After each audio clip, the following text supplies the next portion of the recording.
le Seigneur parle à chacun ce matin. Dieu veut des gens qui sont des bâtisseurs.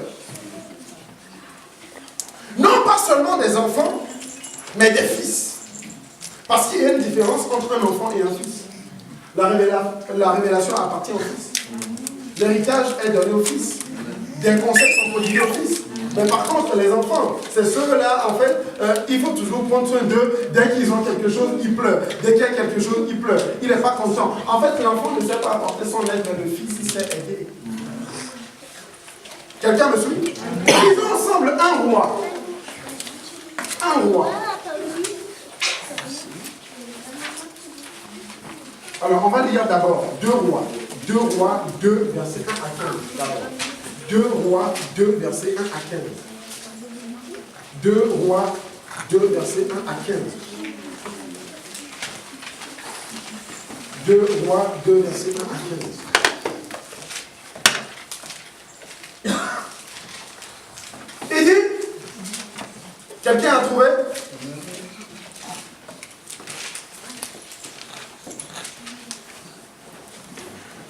Tout le monde a trouvé? Est-ce qu'on peut le lire ensemble, à 3? 1, 2 et 3. Lorsque l'Éternel fit monter Élie au ciel, dans un tourbillon, Élie partait de Gilgal et avec l'Élysée. Élie dit à Élisée, reste ici, je te prie, car l'Éternel m'envoie jusqu'à Bethel. Élisée répondit, l'Éternel est vivant et ton âme est vivante. Je ne te quitterai point. Et il descendit à Bethel. Les fils des prophètes qui étaient à Bethel sortirent vers Élisée et lui dirent, sais-tu que l'Éternel enlève ton maître au-dessus de ta tête? Et il répondit, je le sais aussi. Et il lui dit, Élisée, reste ici, je te prie, car l'Éternel m'envoie à Jéricho. Il répondit, l'Éternel est vivant et ton âme est vivante. Je ne te quitterai point. Et ils arrivèrent à Jéricho. Les fils des prophètes qui étaient à Jéricho s'approchèrent d'Élisée et lui dirent, sais-tu que l'Éternel enlève aujourd'hui ton maître au-dessus de ta tête? Et il répondit, je le sais aussi, taisez-vous.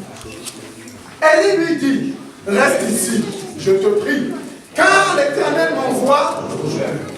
Il répondit, l'Éternel est vivant et ton âme est vivante. Et il poursuivit 50 hommes d'entre les fils des prophètes arrivèrent et s'arrêtèrent à distance vis-à-vis, et eux deux s'arrêtèrent au bord du Jourdain. Alors Élie prit son manteau, et enferma les autres, qui se partagèrent ça et là, et ils passèrent tous deux à sec. Lorsqu'ils furent passés, Élie dit à Élisée, demande ce que tu veux que je fasse pour toi, avant que je sois enlevé avec toi. Élisée répondit, il est sur moi que je prie une double portion de ton esprit. Et Élie dit, tu demandes une chose difficile, mais si tu me dois prendre avec toi, cela t'arrivera ainsi, sinon ça n'arrivera pas. Lui continuait à marcher en parlant, voici un char de feu et des chevaux de feu et il monta au ciel. Élisée regardait et criait, mon père, char d'Israël et sa cavalerie. Et il ne le vit plus. C'est soir l'enseignement, les chars en silence. Et il releva le manteau qui était abaissé sur ses mains. Puis il retourna sa parole. Et il n'en frappa les os et dit, où est l'Éternel, le Dieu d'Élie? Lui aussi, il frappa les os qui se partageaient ça et là, et Élisée passa. Les fils des prophètes qui étaient à Jéricho, vis-à-vis l'ayant vu dire, l'esprit repose sur Élisée et il allait et se Amen. Amen. Quand Dieu met devant toi quelqu'un, c'est que Dieu a un plan pour ta vie au travers de cette personne. Sinon, il aurait mis une autre personne devant toi. Est-ce que quelqu'un comprend de quoi je parle? Quand Dieu te rapproche d'un ministère, ou quand Dieu te place dans une église, où il y a peut-être un représentant de la loi spirituelle, c'est que Dieu a un plan pour ta vie au travers de cette personne. Sinon, Dieu t'a ramené auprès de lui par erreur. Et comme Dieu ne commet pas d'erreur, c'est que Dieu a forcément un plan pour ta vie au travers de cette personne. Le problème qui se pose aujourd'hui, c'est que beaucoup de personnes pensent que le pasteur, c'est un pasteur. Mais le pasteur n'est pas un père. Le pasteur, c'est le pasteur de Dieu et le pasteur de son église. Mais le problème, c'est que tu es avec cette personne-là. Dans nos vies aujourd'hui, il manque beaucoup de loyauté. Le seul secret que Élisée a, c'est qu'il a su être une personne loyale vis-à-vis d'Élie. La bénédiction s'acquiert après un certain nombre d'années, de temps, de saisons et de périodes passées auprès d'un père. Mon père n'est pas parfait. Pourquoi? Parce que c'est un homme. Ton père n'est pas parfait. Pourquoi? Parce que c'est un homme. Mon père spirituel n'est pas parfait. Pourquoi? Parce qu'il demeure quand même un homme. Je ne suis pas parfait, mais je suis le père de quelqu'un. Pourquoi? Parce que je suis également un. Mais Élisée a posé des pas et il a posé des actes concrets. À chaque fois que Élisée demandait quelque chose, je pense que Élie écoutait, mais l'emmenait toujours sur le chemin qui donne la bénédiction. Et il y a plusieurs étapes à franchir, plusieurs caps à passer afin de pouvoir recevoir la bénédiction de la vie de quelqu'un. Vous savez quoi? Tant qu'une église est une vraie église, où il y a le Saint-Esprit qui est là, une église selon le plan de Dieu est là. Dès que tu passes dans cette église-là et que tu n'as pas ce que tu veux, tu ne vas plus dans aucune autre église. Alléluia. Je ne suis pas le pasteur de cette église. Le pasteur, il est là. Mais tant qu'il y a l'Esprit de Dieu dans une église et que tu te rapproches de cette hôtel pour avoir ce que tu veux et que tu ne l'as pas, ça ne sert à rien de changer d'église. Qui est d'accord avec moi? Non, qui est sincèrement d'accord avec moi? Vous savez quel est le problème? C'est que beaucoup d'entre nous, nous cherchons à chaque fois à rendre coupable l'autre. C'est la faute d'un tel. C'est à cause d'un tel qu'un tel a fait ça. C'est à cause d'un tel qu'un tel a dit ça. Oh, c'est parce que tel a fait que moi je... En fait, non, ça ne se passe pas comme ça. Élisée a marché avec Élie, quels que soient les combats, quelles que soient les difficultés, et ils ont franchi 4 étapes bien précises. Premièrement, ils ont commencé à Gilgal, qui est un symbole. Ils sont passés de Gilgal à Bethel, qui est également un symbole. De Bethel, ils sont allés où? Ils sont allés à Jéricho, qui est également un symbole. Et ils ont fini au Jourdain, qui est également un symbole. Ils ont commencé à marcher depuis le premier verset. Ils ont fait ces 4 étapes et c'est seulement au verset 9 que Dieu, ayant parlé par Élie, demande enfin à Élisée, après que Élisée ait rempli toutes les conditions pour la bénédiction, que veux-tu que je fasse pour toi? Quelqu'un me comprend ou pas? Nous sommes aujourd'hui dans une génération de personnes qui sont pressées avant Dieu même. Dès qu'on croise l'homme de Dieu et qu'il m'impose les mains et que je ne tombe pas comme si j'ai... Alléluia. Dès que l'homme de Dieu prie pour moi et que je n'ai pas ce que je veux, il n'est pas contre. Mais lui c'est un plaisantin, mais il n'est pas contre. Non, il n'est pas contre. Et nous sommes en fait en train de chercher non plus la parole et la volonté de Dieu, mais nous recherchons en fait des bénédictions qui nous parviennent selon notre propre volonté.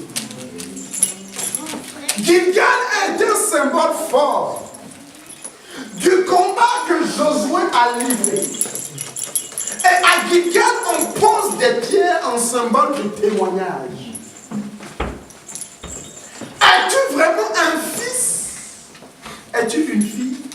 Ou tu es un enfant. Quand la Bible dit qu'il y avait 2 frères, l'histoire du fils prodigue, dans Luc 15. Ce qui a toujours été marrant dans cette histoire, c'est que la Bible a appelé celui qui, aux yeux des valeurs de la société, nous pouvons qualifier de personne en tort, la Bible a toujours appelé un fils. Quelqu'un me comprend? Un fils. Mais l'aîné, le grand frère, le père a toujours appelé mon enfant. Quelqu'un me dit ou pas? En fait, le plus important, c'est que nous soyons des gens qui soient fiables, en qui on peut confier ou avoir un certain espoir. Des gens qui avons compris comment est-ce qu'on reçoit de Dieu. Quand tu suis quelqu'un, te voilà Élisée et voilà Élie. Dieu a rapproché Élisée de Élie. Et donc dans la vie de Élie, Élisée avait un rôle. Arrivé maintenant à Gilgal, qui est le symbole des pierres posées en guise de témoignage, il fallait certainement que Élisée ait le comportement qu'il faut avoir à Gilgal. Le commencement de toute mission, comme le commencement de ce trajet entre Élisée et Élie, commence toujours par le fait de poser des pierres. Alléluia. Celui qui sait et qui a compris que la première des choses que je dois faire à l'assemblée des rachetés, c'est de poser une pierre, c'est quelqu'un qui est bien parti pour bien finir la course. Amen. Je ne peux pas aujourd'hui me contenter, je vais vous raconter une histoire, de venir dans une église, dès que je viens, je deviens inspecteur gadget. Ça, c'est pas bon. Ça, c'est bon. Pourquoi ils ont mis ça là-bas? Celui qui a fait ça n'a pas bien fait. Ça, c'est bien. Ça, c'est pas bon. Pourquoi ils ont fait ça? Ça, c'est pas bon. En fait, non. Quand nous étions en train d'aménager notre nouvelle salle à Paris, là-bas, on avait le choix entre plusieurs chaises. Que quelqu'un dise les chrétiens sont terribles. Il y avait plusieurs chaises. En tout cas, connaissant le cœur des gens, on s'est dit, on prend la chaise qui est la plus confortable, qui coûte plus cher, c'est pas grave, on prend quand même. On a pris la chaise, j'étais tellement content, je me dis, ah! Mes enfants, mes fils et mes filles vont pouvoir s'asseoir confortablement. À la fin du service, il y a une qui est partie voir le député. Il n'y en avait pas une autre qui soit plus confortable. Est-ce que... Amen. Donc la première question, c'est tu étais où quand tu choisissais les chaises? Eh bien, c'est comme Thomas, il n'était pas. Quelqu'un me comprend ou pas? Quand nous nous rapprochons d'un ministère, la première des choses, nous devons poser des pierres. Si Jésus revenait aujourd'hui, son église, qu'il considère comme étant son église, son église, en disant dans Acte 28 qu'il s'est acquise par un prix fort, le prix de son sang. S'il te pose la question à savoir, qu'as-tu concrètement et réellement apporté? Quelle est la pierre que tu as posée alors que c'était le temps de Gilgal?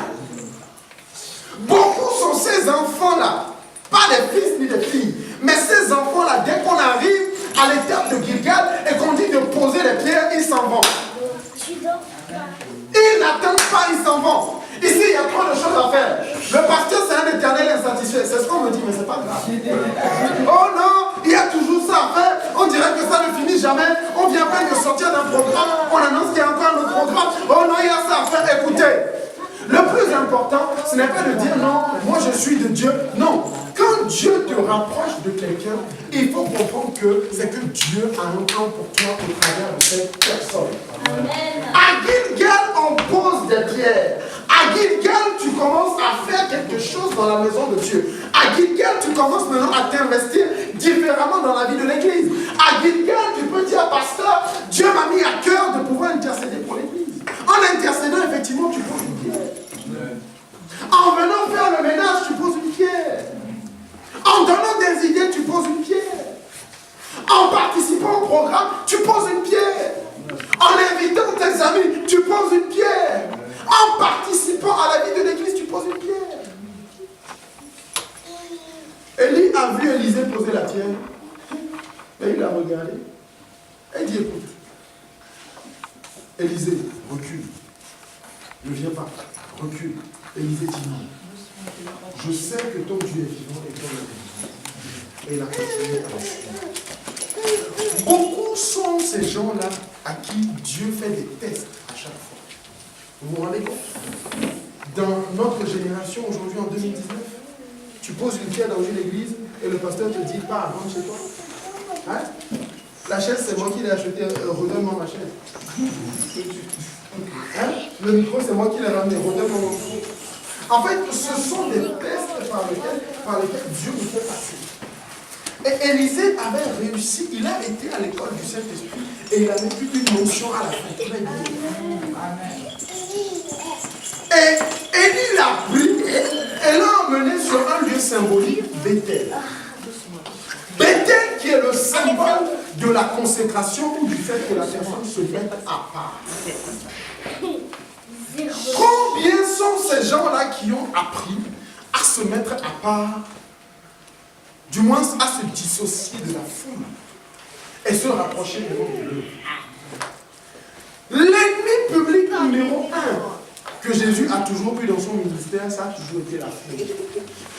Et la foule en question sont les spectateurs, les commentateurs, les mauvais motivateurs, des gens qui sont d'une mauvaise influence. Les éternels insatisfaits, cette fois-ci c'est moi qui le dis. Ces gens-là qui ne sont jamais contents de rien, qui trouvent toujours le verre à moitié vide alors qu'il était à moitié plein. Ces gens qui viennent toujours pour fragiliser ta foi. Mais même à Bethel, Élisée a posé un pas, se retirer avec Élie. Élie, je vous dis. Regardez ceci. La nuit où les disciples étaient dans la barque a été une nuit capitale pour le leadership de Pierre. N'ayons plus de leadership en carton. Les leaderships du couloir du palais. Je suis le cousin du pasteur, c'est bon. Moi, si j'ai un peu d'autorité dans l'église, toi, tu te mets à genoux. Oh non, moi je connais un tel avant, tel, moi j'étais là avant toi. Et toi, tu te mets à genoux. Le vrai leader, c'est celui-là qui s'est posé le pas du leader. Pierre, dans la barque, cette nuit-là, a fait quelque chose que aucun disciple n'a pu faire et personne ne peut te l'histoire.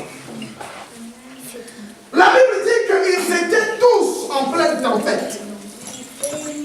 La saison de la tempête est toujours une saison dans laquelle Dieu veut que tu ailles à Bethel. Vous êtes dans un groupe. Vous êtes dans un département, rien ne va. La tempête est en train de s'accentuer. Le fuyard et le lâche va vouloir partir. Laissez-le partir. Laissez-le partir. Même le baobab, il y a des feuilles qui tombent dessus et d'autres viennent. Laissez-le partir.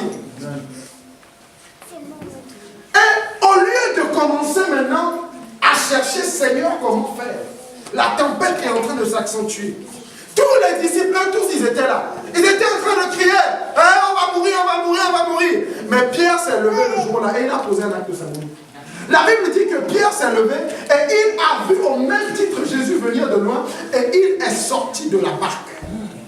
En sortant de la barque, il fait dos à la foule. Et il tourne son regard vers Jésus. Quel que soit le bruit que les autres étaient en train de faire, Pierre ne les regardait plus, mais il a commencé à marcher vers Jésus. Le temps de Bethel, c'est un temps obligatoire pour quiconque. Celui qui veut connaître Jésus, il y aura forcément des murmures.